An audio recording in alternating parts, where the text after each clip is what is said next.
Hello दोस्तों, high achievers online classes के learning platform पे आप सभी का स्वागत है। जैसा कि आप सभी जानते हैं कि आप जो है यहाँ पर मैं आपको ज्योमेट्री पढ़ा रहा हूँ और इसमें मैंने आपको पिछले 1-2 दिन से जो है वीडियो मेरे से अपलोड नहीं हुई क्योंकि मेरी तबीयत इतनी ज़्यादा सही नहीं होने की वजह से मैंने वीडियो नहीं बना पाया था। बट अब जो है आपका एक उसमें बचा है पार्ट, मीन्स आपने जो ऑर्थो सेंटर पढ़ा था उसमें आपका एक पार्ट और बचा है। मीन्स वो लेक्चर जो आपने पढ़ा था उसमें सारा बेसिक था। मीन्स ऑर्थो सेंटर आपने पढ़ा था कि क्या होता है ऑर्थो सेंटर, कहाँ पर ऑर्थो सेंटर बनता है, किस तरीके से ऑर्थो सेंटर आप बनाओगे, वो सारा उसका बेसिक था। ठीक है, बट आज से आपको पढ़ना है कि मीन्स आज का जो लेक्चर है इसके बाद हम मीडियन स्टार्ट करेंगे। आज जो है आपको क्या पढ़ना है, वो पढ़ना है ऑर्थो सेंटर के बारे में। थोड़ा सा उसका जो है उसके ऊपर बेस्ड जो क्वेश्चन कैसे बनते हैं वो अपन पढ़ेंगे। ठीक है, मीन्स आपको जो है ऑर्थो सेंटर में साइड और हाइट के बीच में क्या रिलेशन होता है वो पढ़ना है। किसी ट्राइंगल में साइड्स और हाइट के बीच में क्या रिलेशन होता है और एक प्रॉपर्टी और है वो समझनी है, तो आप अच्छे से समझने का ट्राई करें। मैं आपको जो है ऑर्थो सेंटर जो है पहले पूरा जो है एक ब्रीफ में एक रिवीजन करवा देता हूं, ताकि जो आपको जो अगर डाउट हो कुछ, या आपने अगर वीडियो पिछला नहीं देखा है तो भी आपको एक ब्रीफ में जो है थोड़ी थोड़ी चीज़ें जो है पता चल जाए। ठीक है, वरना तो आप जो है पिछला वीडियो जो है वो देख कर ही आए ताकि आपको सारी चीज़ें क्लियर रहे। ठीक है, वरना आपको समझ में नहीं आएगा। तो अपन बिना टाइम वेस्ट किए स्टार्ट करते हैं कि क्या होता है ऑर्थो सेंटर। मैंने आपको पहले जब पढ़ाया था तो मीन्स इससे पहले जब 2 दिन पहले मैंने लेक्चर अपलोड किया था तो उसमें मैंने ऑर्थो सेंटर का बेसिक सारा बता दिया था। ठीक है, तो वो आप वहां से पढ़ ले। अब बेसिक पर नहीं जाकर हम कहाँ चलेंगे, इसमें आगे और क्या प्रॉपर्टी होती है वो समझेंगे। उससे पहले आप समझ ले कि ऑर्थो सेंटर कहाँ बनता है। तो ऑर्थो सेंटर मैंने आपको बताया था कि ऑर्थो सेंटर आपका जो ऑर्थो सेंटर होता है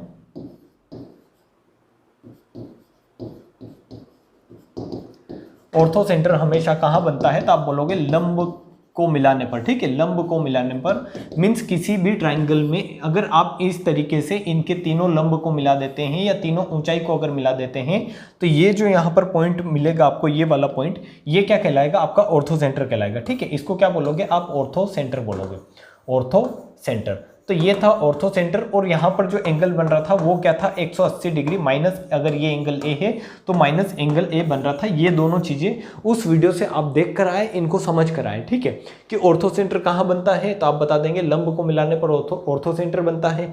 ऑर्थो सेंटर पर कितना एंगल बनता है, तो आप बता देंगे 180 डिग्री माइनस एंगल ए। अगर ये एंगल देख रहे हो तो एंगल ए, ये एंगल देख रहे हो तो ये अगर ट्राइंगल की ये वर्टेक्स बी है, ये वर्टेक्स सी है, तो ये एंगल बी आएगा और 180 डिग्री माइनस एंगल बी हो जाएगा ये वाला, और ये वाला एंगल हो जाएगा 180 डिग्री माइनस एंगल सी। ये सारी चीजें अच्छे से मैं समझा चुका हूं, इसलिए मैं डायरेक्ट ऐसे समझा रहा हूं। ठीक है, अब आपको क्या समझना है, आज जो है आपको समझना है, आज आपकी हेडिंग होगी वो क्या होगी, आज की वो होगी साइड और हाइट के बीच में रेशियो। किसी भी त्रिभुज में, किसी भी ट्राइंगल में, ठीक है, ट्राइंगल की साइड और हाइट के बीच में क्या रेशियो होता है वो समझना है। ट्राइंगल की साइड और हाइट के बीच का रेशियो। ठीक है, साइड और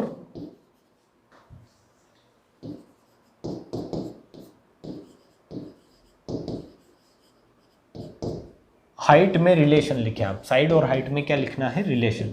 मीन्स किसी भी अगर कोई ट्राइंगल ले रहे हैं आप, कोई सा भी ट्राइंगल ले, ठीक है, आप राइट एंगल ट्राइंगल ले, आप ऑब्ट्यूज एंगल ट्राइंगल ले, आप एक्यूट एंगल ट्राइंगल ले, कोई सा भी आप ट्राइंगल ले, आप समद्विबाहु ले, मीन्स आप इक्विलेटरल ले, आप ऑब्ट्यूज एंगल ट्राइंगल, मीन्स कोई सा भी ट्राइंगल अगर लेंगे आप, तो उसमें क्या होता है, उसमें ये कंडीशन आपको याद रखनी है कि किसी भी ट्राइंगल में साइड और हाइट में क्या रिलेशन होता है वो आपको समझना है आज के लेक्चर में। अभी आप समझेंगे अच्छे से, और इसके बाद में एक प्रॉपर्टी और है वो आप पढ़ेंगे, फिर जो है आपका जो ऑर्थो सेंटर क्या हो जाएगा, खत्म हो जाएगा। ठीक है, तो अगर मैं आपके सामने इस तरीके से एक ट्राइंगल लेता हूँ, आप यहाँ पर समझने का ट्राई करें, कोशिश करें कि आपको सारी चीज़ें अच्छे से समझ में आए। मैं आपको बहुत ही अच्छे से समझाने का ट्राई करूँगा, बट आपको भी समझना है कि इस तरीके से, अगर आप इस तरीके से आपने क्या लिया है, एक ट्राइंगल लिया है, ट्राइंगल मीन्स त्रिभुज। ठीक है, तो ये अगर ट्राइंगल ले रहे हैं, इसको मैं नाम दे रहा हूं ABC। ABC एक क्या है, ट्राइंगल है। तो इस ट्राइंगल में आपको देखना है कि इसकी साइड और हाइट तो हाइट क्या होगी सबसे पहले वो समझे आप कि अगर ये त्रिभुज है तो इसकी हाइट क्या होती है, तो आप बता देंगे कि यहाँ से आप 90 डिग्री एक क्या डाल दो, अगर इस वर्टेक्स से इस साइड पर अगर 90 डिग्री लंब डाल रहे हो, इस साइड पर अगर आपने 90 डिग्री लंब डाला है तो इस साइड के संगत भुजा मींस संगत जो ऊंचाई होगी वो क्या होगी, ये होगी। ठीक है, मान लो अगर ये H1 है और ये साइड अगर A है, तो अगर आप क्षेत्रफल निकालोगे, किसी भी त्रिभुज का क्षेत्रफल निकालोगे तो आपको पता है क्षेत्रफल क्या होता है, 1/2 आधार इंटू ऊंचाई होता है। ठीक है, आधार इंटू ऊंचाई होता है, ये आपको अच्छे से पता होगा सारी चीजें। तो आधार आप अगर A ले रहे हो तो आपको हाइट क्या लेनी है, इसके परपेंडिकुलर। ठीक है, इसके ऊपर लंब, इसी भुजा पर लंब होना चाहिए, ना कि आप इस भुजा पर लंब है ये साइड ले रहे हैं, ये वाली हाइट ले ली आपने, ऐसा गलत हो जाएगा। अगर ऐसा करोगे तो, अगर आप ऐसा करते हो तो वो क्या हो जाएगा, गलत हो जाएगा। ठीक है, तो इसलिए आपको समझना है कि अगर आपने क्षेत्रफल निकाला है और आधार अगर आपने ए लिया है तो हाइट इसके ऊपर वाली हाइट ही ले, इसके ऊपर जो परपेंडिकुलर है वही लेना है। ठीक है, तो यहाँ से आपको हाइट समझ में आया होगा कि ट्राइंगल की हाइट क्या होती है, तो वही आपको इंप्लीमेंट करना है कि अगर ये इस तरीके से ट्राइंगल बनाया मैंने और इसमें यहाँ से एक हाइट में ये ड्रॉ कर रहा हूँ, एक हाइट मैंने यहाँ से ये ड्रॉ की है, ये क्या है, इस बेस पर ये 90 डिग्री है, ये AD ले रहा हूँ मैं, ये क्या ले रहा हूँ AD, ये लिया मैंने EF, और ये एक हाइट अगर आपने ये ड्रॉ की है यहाँ से जो इसी पॉइंट पर पास करेगी, क्योंकि ये क्या है, लंब केंद्र बनेगा यहाँ पर, तो ये भी 90 डिग्री होगा और इस पॉइंट को मैं क्या नाम दे रहा हूँ E। ठीक है, DEF, और ये भी 90 डिग्री एंगल होगा और ये भी कितना एंगल होगा, 90 डिग्री, क्योंकि ये तीनों क्या है, हाइट है। और हाइट क्या करती है, हाइट होती है एक ऐसी लाइन जो किसी भुजा के सापेक्ष क्या करे, मींस इस साइड पर क्या बनाए, ये कितने डिग्री का एंगल बनाए, 90 डिग्री का एंगल, तो ये क्या कहलाएगी, इसकी हाइट। तो इस भुजा पर ये क्या है, परपेंडिकुलर ऑन AD है, ये जो BC है ये क्या है, परपेंडिकुलर AD पर परपेंडिकुलर है, इसलिए इसको अगर आप H1 ले रहे हो, अगर ये AD आपने H1 लिया है तो इसको आप H2 ले, क्योंकि हाइट क्या होगी, अलग अलग होगी, और इसको आप क्या ले ले, H3। और आपको पता है कि अगर ये A वर्टेक्स ली है तो A वर्टेक्स के सामने की साइड क्या होगी, किसी ट्राइंगल के A वर्टेक्स के सामने की साइड A, ये B वर्टेक्स के सामने की साइड B, और C वर्टेक्स के सामने की साइड क्या हो जाएगी, C हो जाएगी। ठीक है, तो यहाँ से मैंने इस ट्राइंगल में दोनों चीजें जो है कर ली है। आपको अगर क्षेत्रफल निकालना है तो आपको ये भी पता है कि हाइट क्या है, और आपको ये भी पता है कि इस ट्राइंगल की साइड क्या है, तीनों ही हाइट पता है आपको और तीनों ही साइड पता है। ठीक है, तो यहीं से रिलेशन निकलेगा ट्राइंगल की साइड और हाइट में, तो वो रिलेशन आपको अच्छे से समझने का ट्राई करना है कि अगर क्षेत्रफल की अगर बात करता हूं, एरिया की अगर बात करता हूं, किसी भी ट्राइंगल के क्षेत्रफल की बात करता हूं, तो वो क्या होता है, वो होता है 1/2 आधार इंटू ऊंचाई। ठीक है, आधार इंटू ऊंचाई, ये होता है किसी भी ट्राइंगल का क्षेत्रफल, 1/2 base into height, base into height. तो अब यहां से आप समझने का ट्राई करें कि इसमें क्या रिलेशन बनेगा, आप धीरे धीरे चीजें समझने का ट्राई करें। एक चीज में जो है आपको बताने का ट्राई करूंगा कि ये क्या है, ट्राइंगल एक ही है, यहाँ ट्राइंगल एक ही है, तो आप यहाँ पर 3 तरीके से क्या कर सकते हैं, इसका क्षेत्रफल निकाल सकते हैं। जैसे अगर मैं डेल्टा लेता हूं कि त्रिभुज का क्षेत्रफल अगर डेल्टा लिया है तो 1/2 आधार, एक बार आप क्या ले ले, आधार A ले ले, तो इसके ऊपर ऊंचाई क्या हो जाएगी, तो आप बता दोगे H1, तो A इंटू H1 कर देंगे आप। ठीक है, A इंटू क्या कर देंगे, H1। उसी प्रकार से यही क्षेत्रफल निकालना है तो आप कैसे निकाल सकते हैं कि अगर आपने बेस AC ले लिया, ठीक है, बेस क्या ले लिया, AC, तो अगर आप AC बेस लेते हो तो A1/2 बेस क्या है आपका B है, और इस बेस पर हाइट क्या है, तो आप बता दोगे हाइट है H2, मीन्स ये क्या हो जाएगा, A1/2 B इंटू H2 हो जाएगा। फिर उसी तरीके से डेल्टा बराबर, अगर आपने ये बेस लिया है, ये जो है हाइट तीनों ये क्या होती है, बेस होती है, और इनके ऊपर ये क्या होगा, लंब होगा, और इसी को बोलेंगे ऊंचाई। ठीक है, ये क्या होते हैं आपका लंब, परपेंडिकुलर, या फिर इन्हीं को क्या बोलते हैं, हाइट। ठीक है, तो इसमें कंफ्यूज नहीं होना है कि मैं हाइट क्या रख रहा हूं और यहाँ पर बेस क्या रख रहा हूं। ठीक है, तो आप यहाँ पर अगर ये बेस ले रहे हैं AB, तो इसके ऊपर हाइट क्या है, तो आप देखेंगे हाइट है क्या, H3, तो ये हो जाएगा 1/2 AB की वैल्यू क्या है, C इंटू क्या है, H3। मीन्स आपने 3 तरीके से इस ट्राइंगल का क्षेत्रफल निकाल लिया। अगर इस ट्राइंगल का क्षेत्रफल मान लो कि अगर डेल्टा है तो डेल्टा बराबर 1/2 AH1 है, डेल्टा बराबर 1/2 BH2 है, डेल्टा बराबर 1/2 CH3 है। मीन्स ये क्या है, तीनों ही वैल्यू अलग अलग है। यहाँ पर तीनों इस A और H के मान कुछ और होगा। मान लो ये अगर आपका कि ये अगर 10 है और ये अगर मान लो 2 है, तो A और H कुछ और होगा आपका। फिर यहाँ पर B की वैल्यू कुछ और होगी कि मान लो ये क्या है, ये आपका 2.5 है, ठीक है। बी अगर आपने 2.5 लिया है तो H2 कुछ और होगा, मीन्स अगर आपका बी अगर कम है, सॉरी यहाँ पर तो बी ज़्यादा होगा, जैसा आपको दिख रहा होगा कि अगर आप कितना ले लेते हैं, बी आपने कितना लिया, मान लो आपने बी कितना लिया 20 तो होगा नहीं, 15 ले रहे हैं, ठीक है। आप बी कितना ले रहे हैं, मान लो 15 ले रहे हैं, तो आपका ये जो H2 होगा ये क्या होगा, कम होगा, क्योंकि आपको एरिया क्या रखना है, इक्वल रखना है। एरिया कैसे आएगा तो आप देखने का ट्राई करें, एक बार मैं आपको समझाने का ट्राई करता हूँ सारी चीज़ें, कि अगर आपने BC जो है 10 लिया है और इसके ऊपर ऊंचाई अगर आपने 2 ली है, अगर आपने BC जो है, BC की वैल्यू कितनी है तो आप बताएंगे BC की वैल्यू है क्या है, ए जो है BC की वैल्यू है, और ए बराबर आपने कितना लिया है 10, तो ये होगा 1/2 इंटू 10, और इसके ऊपर हाइट क्या है तो आप बता देंगे हाइट है इसके ऊपर क्या है 2, ठीक है। तो यहां से आपका एरिया कितना आएगा, तो एरिया आप बताएंगे 10 सेंटीमीटर स्क्वायर, 10 सेंटीमीटर स्क्वायर क्या आएगा, एरिया आएगा। तो अब ये जो है डेल्टा, ये भी 10 होगा, ये भी 10 होगा, ये भी 10 होगा, और ये भी क्या होगा 10 होगा।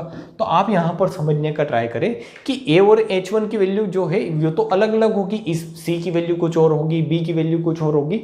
तो यहां पर एक कॉन्सेप्ट है सिंपल सा, जो आपको थ्योरी से भी समझ में आएगा, कि अगर यहां पर ये जैसे कि ये आपकी ये दिख रहा है कि ये बेस ज़्यादा था, तो इसके ऊपर ये जो हाइट है ये क्या है, कम है। यहीं पर अगर ये आप बेस छोटा ले लोगे, बेस अगर आप छोटा ले लोगे, तो इसके ऊपर ये जो हाइट होगी ये क्या हो जाएगी, बड़ी हो जाएगी। मीन्स कुल मिला के आपका जो एरिया आएगा वो इक्वल होगा। मीन्स अगर आपने ट्राइंगल की साइड अगर छोटी ले ली है तो उसके ऊपर हाइट बड़ी हो जाएगी, और अगर हाइट बड़ी है तो उसके ऊपर साइड जो हो जाएगी वो छोटी हो जाएगी, और कुल मिलाकर आपका जो एरिया होगा वो क्या हो जाएगा, इक्वल हो जाएगा, ठीक है।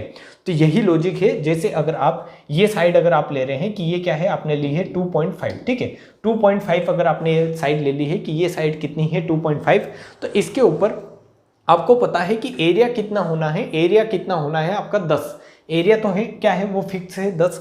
तो 10 अगर है एरिया, एरिया अगर 10 है तो 1/2 आपने बेस क्या लिया है 2.5 इंटू आप क्या निकाल देंगे, यहाँ से ये हाइट निकाल सकते हैं कि हाइट की वैल्यू क्या आएगी। तो ये होगा यहाँ से अगर ये करोगे तो 20, और 20/2 2.5 इज इक्वल टू क्या आ जाएगा, आपका H आ जाएगा, ठीक है। तो यहाँ से एक 0 हटा सकते हो, और आप और ये क्या कर सकते हो 25 × 200, मीन्स H बराबर कितना आ जाएगा, आपका 8 आ जाएगा, ठीक है। H बराबर कितना आ जाएगा 8, मीन्स अगर ये 2.5 है तो ये कितना होना चाहिए, ये हाइट कितनी होगी 8 होगी। तो आपने देखा यहाँ पर, आपने समझा क्या है, इसको मैं और भी अच्छे से समझाऊंगा और आगे, बट मैं एक प्रैक्टिकली आपको समझाना चाहता हूँ कि आपने क्या देखा कि अगर आपकी जो है, आपकी जो बेस जो है, आधार जो है अगर 10 है तो इसकी हाइट क्या है 2 है। मीन्स अगर आधार बड़ा है तो ऊंचाई छोटी है, और यहाँ पर अगर आपने आधार छोटा लिया है तो ऊंचाई क्या आई है, आपकी बड़ी आई है, ठीक है। आधार अगर छोटा है तो ऊंचाई क्या है, बड़ी है। इसका मतलब ये है कि ट्राइंगल का एरिया अगर इक्वल है, क्योंकि ये एक ही ट्राइंगल है तो एरिया तो इक्वल होना है। तो वहाँ पर साइड और हाइट में क्या रेशियो होता है कि अगर साइड बड़ी तो हाइट छोटी, और हाइट छोटी तो साइड क्या होगी, बड़ी होगी। सिंपल ये बातें हैं। अब मैं इनको थ्योरी की फॉर्म में भी आपको समझा देता हूँ। ये तो प्रैक्टिकली आपने समझा, वैल्यू लेकर मैंने आपको बताया था, बट आप थ्योरी की फॉर्म में भी समझ ले कि थ्योरी की फॉर्म में कैसे इसको प्रूफ करेंगे। तो आप यहाँ पर आए और समझने का ट्राई करें कि अगर आप यहाँ से मैं अगर बोल रहा हूँ कि यहाँ से आप निकालो H1 की वैल्यू निकालो, ठीक है। H1 की वैल्यू, इस इक्वेशन से आप H1 की वैल्यू निकालो, तो आप बोलोगे कि डेल्टा बराबर क्या है, 1/2 A इंटू H1। तो H1 अगर इधर रखना है तो आप 2 को उधर भेजोगे तो ये क्या हो जाएगा, 2 इंटू डेल्टा हो जाएगा।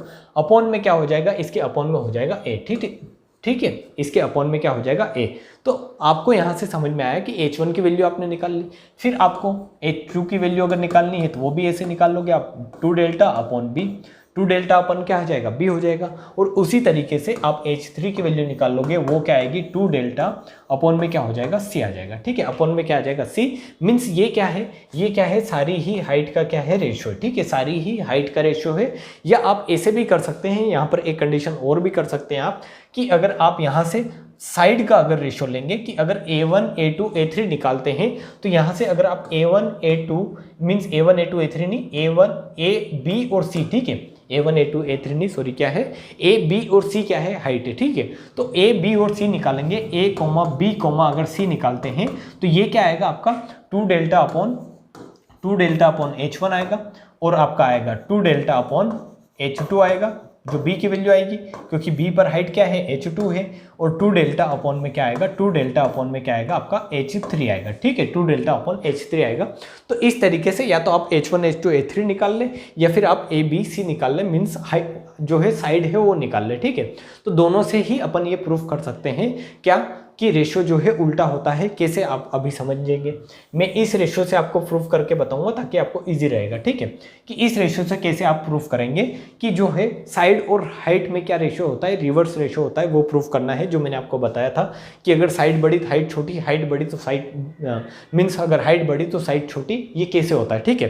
तो यहाँ से आप ए अनुपात बी अनुपात सी करें, क्या करें आप, ए रेशो बी रेशो सी, ए रेशो बी रेशो अगर सी करेंगे आप, ए अनुपात बी अनुपात सी का मतलब ये है कि रेशो लेना, रेशो लेने का मतलब होता है कि अगर आप 40/10 कर रहे हो, ठीक है, ऐसे कर रहे हो 40/10, तो यहाँ पर रेशो का मतलब है कि बड़ी से बड़ी जो वैल्यू इसमें काट दो, कॉमन जो है वो, तो आप बोलोगे 10 कॉमन है, मीन्स रेशो क्या आ जाएगा 4:1, जो रेशियो होगा वो क्या होगा 4:1, 4:1। तो यहाँ पर भी आप देखोगे कि अगर साइड का रेशियो लेते हो, ए अनुपात बी अनुपात सी लेते हो, तो ए की वैल्यू क्या है, तो आप बताओगे ए की वैल्यू है 2 डेल्टा अपॉन h1, बी की वैल्यू क्या है, बीच में क्या रखना है आपको अनुपात, बी की वैल्यू है 2 डेल्टा अपॉन h2 और सी की वैल्यू क्या है 2 डेल्टा अपॉन h3। ये क्या है इनकी, ये क्या है इनकी हाइट का रेशियो, आपने क्या लिया है साइड का रेशियो, सॉरी साइड और हाइट का रेशियो है, दोनों ही आपने ले लिए यहाँ पर, साइड और हाइट का रेशियो है, आपने क्या लिया है रेशियो लिया है। तो आपको दिखेगा कि ये 2 डेल्टा, ये 2 डेल्टा और ये 2 डेल्टा क्या है, तीनों में कॉमन है, इसलिए क्या हो जाएगा ये कट जाएगा। तो आपके सामने जो है यहाँ से क्या कंडीशन बनेगी, तो एक ऐसी कंडीशन बनेगी जो मैं आपको अच्छे से बताऊंगा कि यहाँ से आपको मिलेगा a upon A ratio B ratio C is equal to क्या आएगा 1/h1 रेशियो 1/h2 रेशियो क्या हो जाएगा 1/h3, और यही आपको प्रूव करना था, और यही आपने जो है यहाँ पर मैंने आपको प्रैक्टिकली समझाया था कि अगर यहाँ से अगर आप इस a और h की अगर रेशियो देखोगे, a और h का अगर रिलेशन देखोगे तो उनमें रिवर्स रिलेशन है, मींस a और h में क्या रिलेशन है, इनको अगर इक्वल रखते हो तो ये इस तरीके का रिलेशन, ठीक है, कि अगर a बड़ा है तो h छोटा होगा, h को अगर बड़ा करोगे तो a क्या आएगा छोटा आएगा, मींस ये क्या है रेसिप्रोकल है, रिवर्स व्युत्क्रम है। तो व्युत्क्रम में क्या होता है कि अगर h बड़ा तो a छोटा, a बड़ा तो h छोटा, और ये क्या है तीनों ही साइड और हाइट का क्या है रिलेशन है। आप यहाँ से समझ सकते हैं कि किसी भी ट्रायंगल की साइड और हाइट में क्या रिलेशन होता है, तो वो आप बता देंगे कि a अनुपात b अनुपात c, मीन्स ABC अगर साइड है, ABC अगर त्रिभुज की भुजाएं हैं तो उसकी हाइट क्या होगी 1/h1, 1/h2, 1/h3। इसको मैं आपको करके बताता हूं कि इस तरीके से मैं आपको दे रहा हूं कि 2:3:5 क्या है किसी ट्रायंगल की साइड है, ठीक है, किसी ट्रायंगल की साइड अगर मैंने आपको दे रखी है कि 2:3:5 है, तो आप ये बताओ कि इस ट्रायंगल की हाइट क्या होगी, ठीक है, हाइट क्या होगी। ये डायरेक्ट क्वेश्चन पूछा जा सकता है क्योंकि उस रिलेशन से क्वेश्चन यहां से आएगा, ठीक है, ऐसे आएगा। तो आपने देखा है, समझा है कि अगर ट्रायंगल की साइड a अनुपात b अनुपात c है तो हाइट क्या होगी 1/h1, 1/h2, 1/h3, मीन्स आप इसको क्या करो रिवर्स कर दो, इस a को अगर रिवर्स कर दोगे तो 1/h1 आएगा, मीन्स हाइट क्या हो जाएगी 1/2, 1/3, 1/5। ये क्या हो जाएगा हाइट का रेशियो हो जाएगा, ये काय का रेशियो हो जाएगा हाइट का रेशियो। और अगर हाइट का रेशियो इस तरीके से है और आपको इसको प्रॉपर रेशियो में कन्वर्ट करना है, तो मैंने आपको रेशियो में बताया था कि रेशियो कैसे बनाते हैं, एक प्रॉपर रेशियो में कैसे बनाते हैं, क्योंकि ये जो है सही रेशियो नहीं है। तो इसको बनाने का तरीका क्या था कि आप क्या करें कि इनका एलसीएम ले लें नीचे वालों का, तो नीचे वालों का एलसीएम कितना आएगा 30 आएगा एलसीएम, और इसको पूरा मल्टीप्लाई कर दे पूरे में, तो 30 ये हो जाएगा 15, ये कितना हो जाएगा 10, और ये कितना हो जाएगा आपका 6, ठीक है। तो ये हो जाएगा इनका रेशियो, हाइट का रेशियो, काय का रेशियो हाइट का रेशियो। और यहां से आप देखें क्योंकि ये जो साइड्स थी ये एक ही ट्रायंगल की थी, ठीक है, एक ही ट्रायंगल की साइड है, एक ही त्रिभुज की भुजाएं हैं। तो यहां से अगर आप कंपेयर करके भी देखेंगे कि अगर साइड आपने A ली है, ये A ली है, ये B ली है, ये C ली है, ये अगर H1 है, ये अगर H2 है और ये अगर H3 है, तो आप इनका जो है एरिया निकाल कर देखें, ठीक है, एरिया निकाल कर देखते हैं अपन हम कि एरिया कैसे इक्वल आएगा।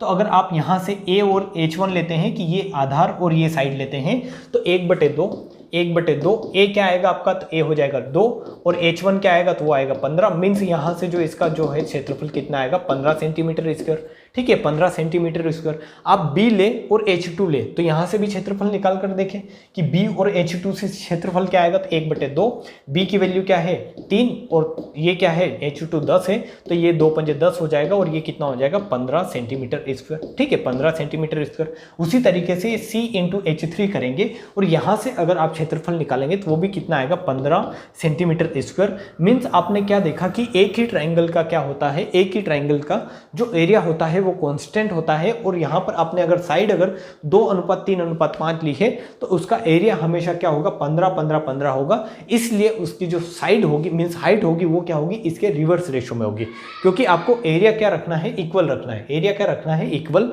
तो इसलिए इनकी हाइट का रेशो साइड के रेशो से क्या होता है रिवर्स होता है, जो आपको समझ में आया होगा। और मैंने आपको करके भी बताया है कि अगर आपको हाइट का रेशो मीन साइड का अगर रेशो दे दिया जाए तो हाइट का रेशो कैसे निकालोगे, यही अगर आपको हाइट का रेशो दे दिया जाता तो आप साइड का रेशो में कन्वर्ट कर देते, इसको जस्ट उल्टा कर देते।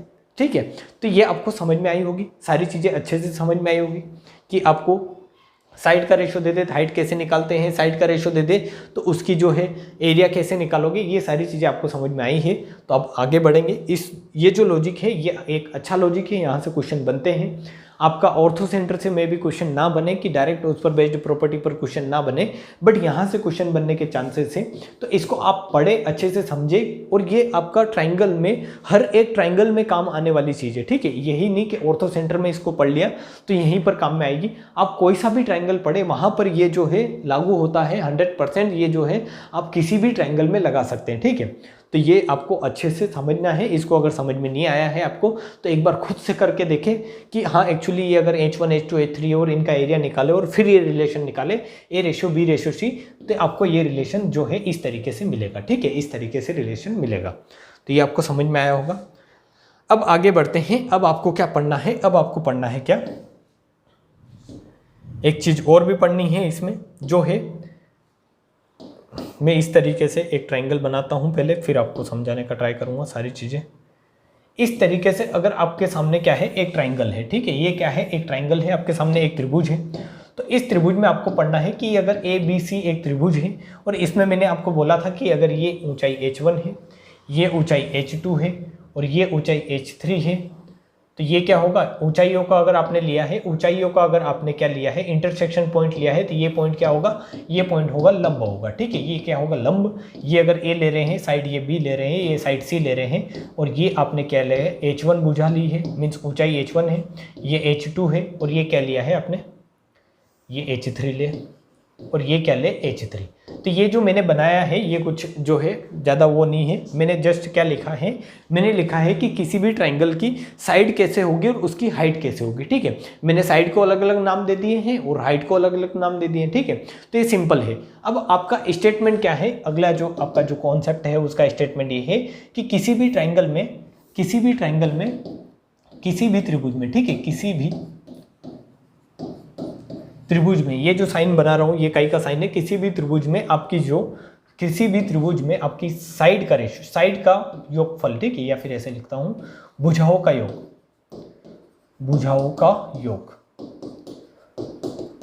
योग इज ऑलवेज मीन्स किसी भी triangle, in any triangle sum of sides, ठीक है, sum of sides is always greater than sum of heights. Sum of heights का मतलब क्या है कि ऊंचाइयों के योगफल से क्या होगा, हमेशा बड़ा होगा ऊंचाइयों का योगफल।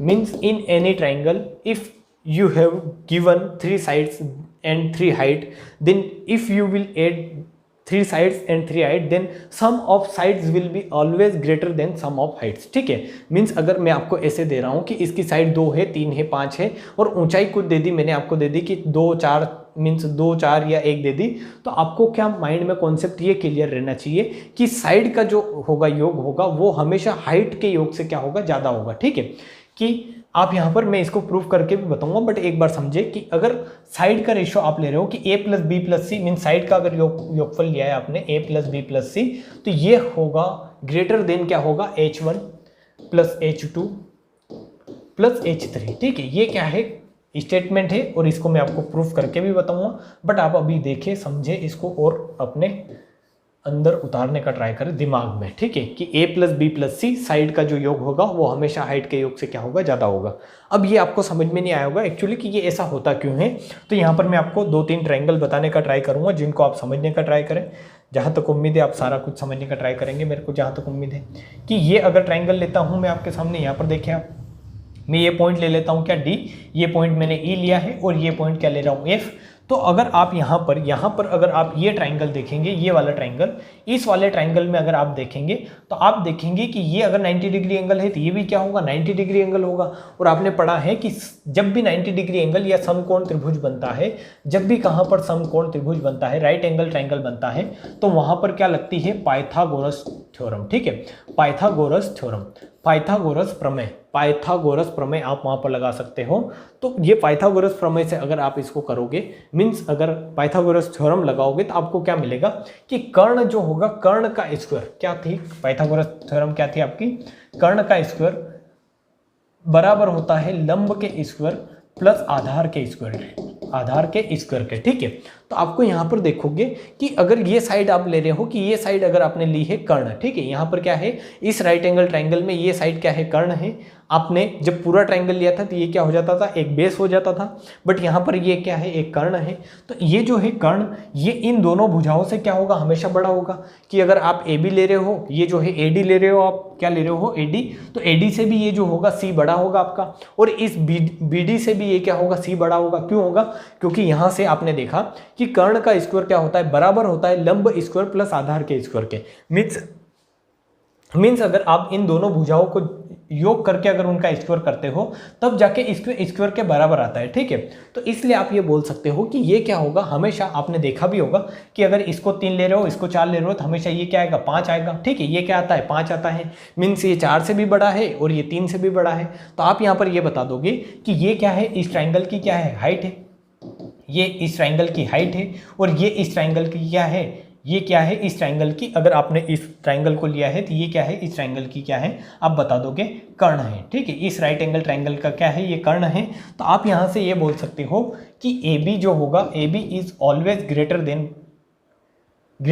ए डी, ठीक है, greater than A D. A D क्या है, आपने देखा यहाँ पर ए डी हाइट है, और आपको निकालना काय में है, जो रिलेशन यहाँ पर क्या में दे रखा है, भुजाओं का योग और ऊंचाइयों का योग, इसलिए मैंने भुजाओं और ऊंचाई में जो है रिलेशन निकाला है एक, ठीक है। तो अब आपको आगे समझना है कि क्या होता है चीज़ें आगे। अब आप यहाँ पर अगर ये ट्राइंगल ले, ये ट्राइंगल आप देखें, ट्राइंगल में देखें, आपको जो अब मैं जो बताने जा रहा हूँ वो क्या है, सेकेंड वाली प्रॉपर्टी है। ए बी, ए आपने एक साइड बड़ी कर दी है, अब आपको दूसरी साइड पर आना है कि आपने ए बी तो बड़ा कर दिया है, बट ये जो होगा ए सी और ये बी सी कैसे बड़े करेंगे, मीन्स साइड भुजाओं का योग बड़ा करना है, तो ये साइडें भी बड़ी होनी चाहिए। तो इस राइट एंगल ट्राइंगल में आप देखें, यहाँ पर इस राइट एंगल ट्राइंगल में आप देखें, इस वाले में अगर आप देखेंगे तो आपको क्या दिखेगी, आपको ये हाइट दिखेगी और ये क्या दिखेगी, साइड। और यहाँ पर अगर 90 डिग्री का एंगल है, ये आपको दिख नहीं रहा होगा, मैं बताता हूँ इसको इस तरीके से। ये अगर 90 डिग्री ट्राइंगल है, ये अगर 90 डिग्री का ट्राइंगल है, मीन्स 90 डिग्री एंगल है, तो ये क्या होगा, राइट एंगल ट्राइंगल होगा, और इसके सामने ये क्या हो जाएगा, कर्ण हो जाएगा, ठीक है। ये क्या होगा, कर्ण होगा। तो ये कर्ण जो होगा, आपने देखा, अभी मैंने समझाया था कि ये जो कर्ण होगा, ये कर्ण क्या होगा, कर्ण ग्रेटर देन होगा इसकी दोनों साइडों से, ठीक है। मीन्स अगर ये साइड आपकी EC है और EB है, तो इन भुजाओं के योग से कर्ण क्या होगा, बड़ा होगा। तो आप यहाँ से ये लिख सकते हैं कि BC is always greater then कैसे, इसकी भुजा जो है, साइड जो है वो क्या है, BE है। मीन्स इस BE से BC क्या होगा, बड़ा होगा। उसी तरीके से आप यहाँ से ये भी प्रूफ कर सकते हैं, अगर आप ये लेंगे, ये वाला ट्राइंगल, इसकी एक हाइट कौन सी बची है, ये वाली बची है हाइट। ये वाला ट्राइंगल अगर आप लेंगे, इस वाले ट्राइंगल को ले आप, इस वाले ट्राइंगल को ले आप, ठीक है। ये वाला अगर ट्राइंगल ले रहे हैं आप, तो इसमें आपको क्या मिलेगा कि ये क्या है, कर्ण है, ये क्या है, कर्ण है। यहाँ पर आप देखेंगे तो ये क्या है, कर्ण है। अभी ये कर्ण था, एक बार ये कर्ण हो गया, एक बार ये कर्ण है। तो इस कर्ण की वैल्यू, AC की वैल्यू क्या होगी, AC की वैल्यू बड़ी होगी किससे, ये वाली जो हाइट है, ये वाली जो हाइट है इससे बड़ी होगी। मीन्स CF से AC की वैल्यू भी बड़ी होगी। तो आपको क्या मिल रहा है कि अगर तीनों भुजाओं को जोड़ते हो आप, यहाँ पर क्या करते हो, ये क्या है, आप यहाँ पर देखें, AB BC AC, AB BC AC क्या है, भुजाएं हैं। तो इन तीनों भुजाओं को अगर जोड़ोगे तो AB प्लस BC प्लस अगर AC करते हो तो ये क्या आएगा, बीच में ग्रेटर देन का साइन है और ये हो जाएगा AD, क्योंकि ए बी क्या है, ए डी से बड़ा है, प्लस क्या हो जाएगा बी ई, प्लस क्या हो जाएगा आपका सी ए। मीन्स आपके सामने प्रॉपर्टी जो आपने लिखा था स्टेटमेंट वो क्या है, उसका प्रूफ आपने कर लिया है कि किसी भी ट्राइंगल में साइड का जो योग होता है वो हाइट के योग से क्या होता है, बड़ा होता है ऑलवेज। और वो कैसे किया है, तो 90 डिग्री एंगल बना के, मीन्स राइट एंगल ट्राइंगल बना के आपने क्या किया है, प्रूफ किया है। ठीक है, तो आज इतनी ही चीज़ें आपको पढ़नी थी। मैंने आपको क्या क्या बताया एक ब्रीफ में बता देता हूँ कि किसी भी ट्राइंगल की साइड और हाइट में रिलेशन क्या होता है। वो ये रिलेशन आपने पढ़ा है कि अगर साइड बड़ी तो हाइट छोटी, means A ratio B ratio C क्या होगा, 1/H1 1/H2 1/H3 होगा। और फिर मैंने आपको क्या बताया है कि अगर इस तरीके से क्वेश्चन आता है तो आप उसको कैसे करोगे। और ये जो है चीज़ें आपने समझी है कि किसी भी मीन्स ट्राइंगल अगर ले रहे हैं तो किसी भी ट्राइंगल में sum of sides is always greater than sum of heights. ठीक है, ये जो है बिल्कुल बेसिक कॉन्सेप्ट है, बट इन पर बेस्ड अगर क्वेश्चन आता है और अगर आपको ये पता नहीं है तो आपसे नहीं होगा, इसलिए आपको पढ़ना था और मैंने पढ़ाया है। इसके बाद जो है आपको क्या पढ़ना है, ये सारी चीज़ें अगर आपको समझ में आई है तो इसके बाद हम स्टार्ट करेंगे क्या, मीडियन। मीडियन मीडियन मीडियन आपने सुना होगा कई बार, अगर आपने पढ़ा है रेफरेंस बुक से किसी से तो उसमें लिखा हुआ होता है माध्यिका। ठीक है, क्या माध्यिका, तो माध्यिका आपको पढ़ना है। माध्यिका कैसे, आप 5 से 7 लेक्चर में माध्यिका पूरी करेंगे, क्योंकि एक बड़ा लेक्चर होने वाला है, बड़ा टॉपिक होने वाला है आपका ये। इससे क्वेश्चन ज़्यादा पूछे जाते हैं, इसलिए आपको अच्छे से समझना है। किसी भी एग्जाम में आप देखोगे, अगर आप MP पुलिस या MPSI लेते हैं, MP पुलिस की अगर मैं बात करता हूँ, क्योंकि उसको मैंने अच्छे से जो है पेपर को अच्छे से डिस्कस किया है, MP पुलिस की और MPSI वाले पेपर को। तो अगर आप कोई सा भी अगर एग्जाम ले रहे हो MP का, तो वहाँ पर 2 से 3 नंबर की आपको जो है क्या मिलेगी, ज्योमेट्री मिलेगी। ठीक है, ज्योमेट्री। और ज्योमेट्री में आपको क्या मिलेगा कि एक तो लाइन और एंगल से क्वेश्चन फिक्स है, लाइन एंड एंगल से। एक आपका जो ये सेंटर्स वाला आपने पढ़ा है यहाँ से सेंटर्स, और एक आप पढ़ोगे सर्कल। ठीक है, एक आप पढ़ोगे क्या, सर्कल। आप राइटिंग पे ना जाए, अभी मेरे को स्पीड में आपको बताना है कि बस किस तरीके के क्वेश्चन एग्जाम में आते हैं। ठीक है, और सर्कल के बाद एक क्वेश्चन और बन सकता है जो तीनों को सर्वांग समता वगैरह अगर आपने पढ़ी है, मीन्स सारा ही कंबाइन करके दे सकता है, वो आपका सिमिलरिटी वगैरह कॉन्ग्रुएंसी वगैरह पर बेस्ड क्वेश्चन भी बन सकता है। ठीक है, तो आप 4 क्वेश्चन के लिए तो रेडी रहे। 4 क्वेश्चन तो आपके एग्जाम में पूछे जाएंगे। आप क्वेश्चन कोई सा भी क्वेश्चन अगर एग्जाम दे रहे हैं, आप रेलवे का एग्जाम दे रहे हैं, आप ग्रुप डी का एग्जाम दे रहे हैं, तो वहाँ पर 4 क्वेश्चन तो मान के चले कि आप ज्योमेट्री और इसमें ही थोड़ा बहुत 2D आ जाता है, तो वहाँ से आपको मिल जाएंगे। ठीक है, 2D पूरा ऐड नहीं कर रहा हूँ मैं, क्योंकि अगर आपने यहाँ पर थोड़ा बहुत पढ़ा है, ट्राइंगल के बारे में पढ़ा है, क्षेत्रफल निकालना पड़ा है, तो उसमें थोड़ा बहुत 2D तो आ ही गया है। ठीक है, तो आपने ये सारी चीज़ें समझी हैं, आपको समझ में आया होगा सारी चीज़ें। तो मिलते हैं नेक्स्ट वीडियो में। अगर आप पहली बार यहाँ पर विजिट कर रहे हैं तो आप चैनल को सब्सक्राइब जरूर करें, और आप अपने दोस्तों को ज़रूर बताएं कि अगर आप कोई एग्ज़ाम की तैयारी कर रहे हैं तो यहाँ से आप अच्छे से पढ़ सकते हैं। ठीक है, तो मिलते हैं नेक्स्ट वीडियो में। आशा करता हूँ कि आपको सारी चीज़ें समझ में आई होगी।